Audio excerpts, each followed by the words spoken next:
Happy New Year. I'm John Belizaire, CEO of Soluna Holdings, and welcome to 2024. I have some exciting news to share with you today. We did a study on Project Dorothy's carbon footprint in 2023 and recently made an announcement about these findings. And I'm going to walk you through some of these results today. First, a little usual legal disclaimers. The following content is completely qualified by the legal disclosures on the slide following this one. Our goal is to share with you some of the strategic and financial analysis we are using to guide the growth of our business.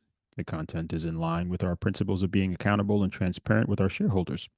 We operate in a hyper-dynamic economic environment, and that's a fancy way of saying things change quickly. What we are telling you here is based on our estimates and assumptions, which are our best guess, and we reserve the right to revise our point of view based on new information and changes in the business environment. Despite an uncertain dynamic environment, we must plan and make operating and investment decisions, and this presentation lays some of that out for your review. This is the full detailed legal disclaimer and disclosure. Now, before we begin and talk about the study, I want to remind folks on exactly how the Project Dorothy data center sources its power, where it's located. The project is located in the western part of the state, more rural area, but rich with renewable energy resources. And as a reminder, we target renewable energy plants, wind and solar, that have high degrees of curtailed energy or wasted energy, energy that they can't monetize. And we have a very specific deployment model. We place our data centers behind the meter with these power plants, which allows us to consume that wasted energy.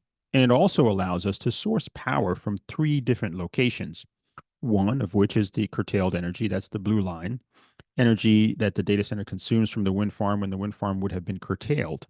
We look at that source of energy as emissions zero or implied emissions of zero.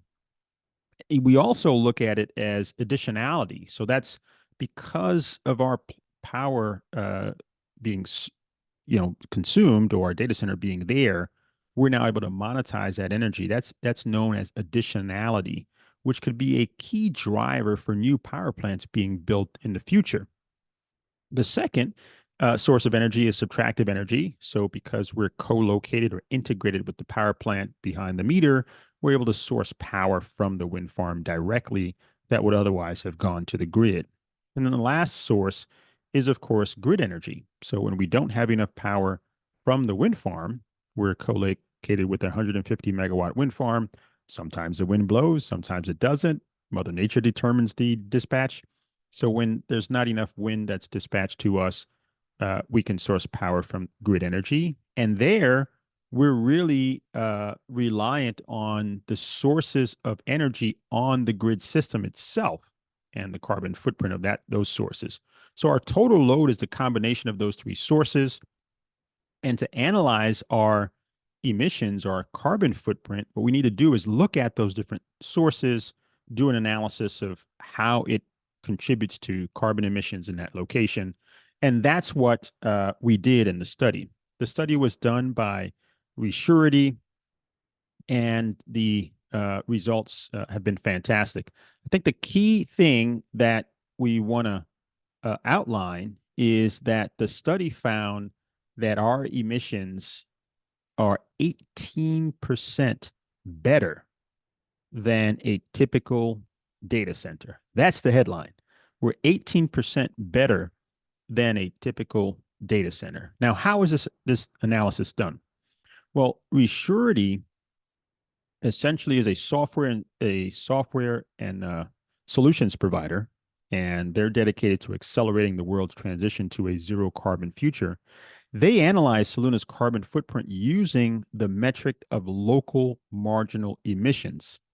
An LME analysis measures the tons of carbon that are emitted or displaced by 1 megawatt hour of clean energy added to the grid at a specific location or point in time. The LME analysis is distinct from analysis like Scope 2 in that it seeks to answer the question of how additional energy consumption results in total emissions from power generation across the grid. So, for example, if a new 50 megawatt load, like if our facility, for example, caused 50 megawatts of coal generation to come online, and that would cause a 100% addition of carbon, right, to that because of that load. So the study by Resurety, using its local marginal emissions data and analysis tool and technology, found that Project Dorothy's use of curtailed energy helps it emit 18% less carbon than traditional around the clock data centers located in West Texas. That's really exciting. And if you dig a little deeper and look at what's driving that 18% reduction, it's a combination of our location, the fact that we're located at a specific hub that is very green energy rich. And one of our key strategies as a company is to locate our data centers right at the source of those green electrons. So that's really helping to contribute to that reduction. The second is the fact that our load is not around the clock. Remember, we constantly say Soluna is about building data centers that are specifically designed to be flexible systems, fluid systems that can help to absorb that wasted energy, provide a resource to the grid, and also serve compute on a global basis. So our flexibility is a big contributor. And of course, our use of curtailed energy, that additionality piece where we're using otherwise wasted energy, that combination drops our emissions on an annualized basis 18% lower than a traditional data center. So going back, if a traditional data center is consuming 162,000 megatons or millions of tons of carbon on an annual basis, we're doing 18% less, 132,000 megatons per year. Now, this is looking at the sort of annual piece. Now, if you look at the rate on a megawatt hour basis, the rate with which we're emitting carbon, again, the key drivers here are our node location and our use of curtailment are really driving that sort of rate per megawatt hour, if you will. Now, here's something more exciting. When Resurety looked at the analysis, and then we, with Resurety, did a comparable analysis. Now, it also found, this report, that Soluna's emissions performance is substantially better than the average crypto mining data center that was analyzed by watt time. So going back here, right, we're 18% less than a traditional data center. Our overall emissions reduction is driven by these three factors. But when you look at our rate, we're also emitting a lot less on a continuous basis. And so when you analyze that using the same methodology as watt time, the one that was in that New York Times article, remember, that was going around on social and we were talking through that. The New York Watt Time report found an average megawatt in their sample set induced emissions of 4,188 marginal CO2 tons per year. Using a similar methodology, the study found that the Project Dorothy data center, due to its location, right? See how that location has a key piece, right? And it has a key factor here where the energy is renewable rich. Its ability and our ability to use curtailed energy, the combination of the two, had us induce an estimate of 2,657 CO2 tons per year. That's almost 40% less than a typical data center. So that's pretty significant and pretty exciting. We are proving that our model works by co-locating with renewable energy sites. Using the Soluna model significantly reduces carbon emissions for a data center. Now, here's something even more exciting. What's the real significance of 18%? Well, we talked about it in the crypto mining sense, but let's take a look at it in the broader grid sense. When you look at the entire grid system and we look at methods for reducing carbon footprint, for helping drive the climate, and put that in the context of AI, as more AI applications come online and are distributed commercially, global computing demand will explode. Already today, data centers account for 1% of global carbon emissions. There's a lot of discussion around the use of power and Bitcoin mining.